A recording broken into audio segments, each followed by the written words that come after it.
اللہ تعالیٰ نے فرشتوں کے سامنے فرمایا کہ میں مٹی سے ایک نئی مخلوق بنا رہا ہوں، وہ مخلوق زمین پر حکومت کرے گی۔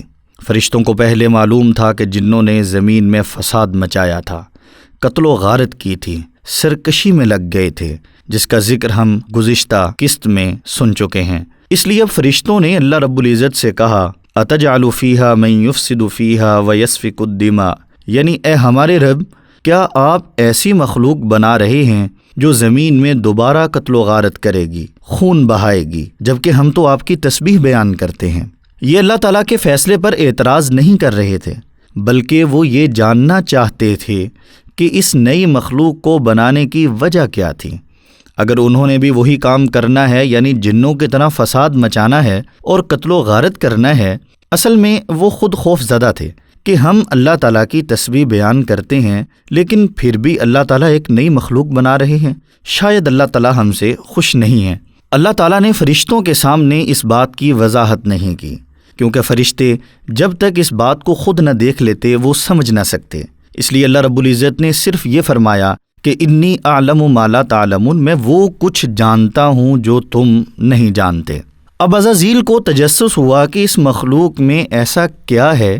حضرت آدم علیہ السلام میں ابھی تک روح نہیں پھونکی گئی تھی، آپ کا صرف جسم بنا تھا۔ عزازیل اسے دیکھنے آیا لیکن اسے اس میں کچھ خاص نظر نہیں آیا، صرف مٹی سے بنا ایک مجسمہ۔ اس نے اسے بجا کر دیکھا، وہ اندر سے کھوکھلا تھا، اور عزازیل چونکہ آگ سے بنا تھا وہ آسانی سے اس میں داخل ہو جاتا اور باہر آ جاتا۔ اس نے کہا کہ یہ تو کوئی کمزور سی مخلوق ہے۔ اللہ تعالیٰ نے اس جسم کو کچھ وقت کے لیے ایسے ہی رہنے دیا۔ عزازیل اسے دیکھتا اور اس کے دل میں اس کے لیے حسد پیدا ہوتا کہ اس میں ایسا کیا خاص ہے، حالانکہ میں اس سے بہتر ہوں، اللہ تعالیٰ کے اتنا قریب ہوں۔ اس کے دل میں حسد بڑھتا چلا گیا اور اپنا بڑا اور بہتر ہونے کا احساس غرور و تکبر میں تبدیل ہو گیا۔ اللہ تعالیٰ نے حضرت آدم علیہ السلام میں روح پھونکی اور حضرت آدم علیہ السلام کو ساری چیزوں کے نام سکھا دیے اور فرشتوں کے سامنے لے آئے اور فرشتوں سے کہا کہ مجھے ان تمام چیزوں کے نام بتاؤ۔ فرشتوں کے علم میں تو یہ نہیں تھا۔ انہوں نے کہا کہ ہمیں تو اس کا علم نہیں، ہمارے پاس تو بس وہی علم ہے جو آپ نے ہمیں سکھایا ہے۔ پھر اللہ تعالیٰ نے یہی سوال حضرت آدم علیہ السلام سے کیا تو حضرت آدم علیہ السلام نے ان چیزوں کے نام بتا دیے۔ تو اللہ تعالیٰ نے فرشتوں کو حکم دیا کہ حضرت آدم علیہ السلام کو سجدہ کرو۔ سارے فرشتے سجدے میں چلے گئے۔ یہ سجدہ عبادت کا نہیں تھا، یہ سجدہ تعظیم کے لیے تھا۔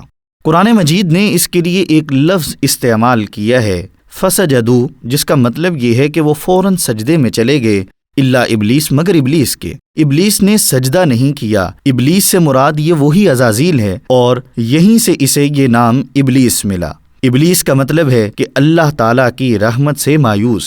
اللہ تعالیٰ نے ابلیس سے پوچھا کہ تم نے سجدہ کیوں نہیں کیا؟ تو ابلیس نے آگے سے جواب دیا کہ میں اس سے بہتر ہوں، آپ نے مجھے آگ سے بنایا اور اسے مٹی سے۔ معزز ناظرین، ذرا سوچیں کہ ابلیس اللہ تعالیٰ کے سامنے کھڑا ہے اور حکم پر عمل کرنے سے انکار کر رہا ہے اور کہہ رہا ہے کہ میں اس سے بہتر ہوں۔ اللہ تعالیٰ نے قرآن میں ابلیس کے انکار کی وجہ بتائی ہے۔ اس نے تکبر کیا، اس نے اپنے آپ کو بڑا سمجھا اور کہا کہ مجھے تو آپ نے آگ سے بنایا ہے اور آدم کو آپ نے مٹی سے بنایا ہے، میں تو اس سے بہتر ہوں، میں اسے سجدہ کیوں کروں؟ اور اس طرح ابلیس کافروں میں سے ہو گیا، یعنی نہ ماننے والوں میں سے۔ ناظرین مکرم، حسد، غرور اور تکبر ایسی بیماریاں ہیں جو فرشتوں کے درمیان سے نکال کر جہنم کی گہرائیوں تک پہنچا دیتی ہیں، جیسا کہ ہمیں اس واقعے سے سبق ملا کہ عزازیل جیسے نیک جن کو شیطان ابلیس بنا دیا اور اب قیامت کے دن تک اس پر اللہ تعالیٰ کی لعنت ہے۔ اللہ تعالیٰ ہمیں ان تمام بیماریوں سے بچنے کی توفیق عطا فرمائے۔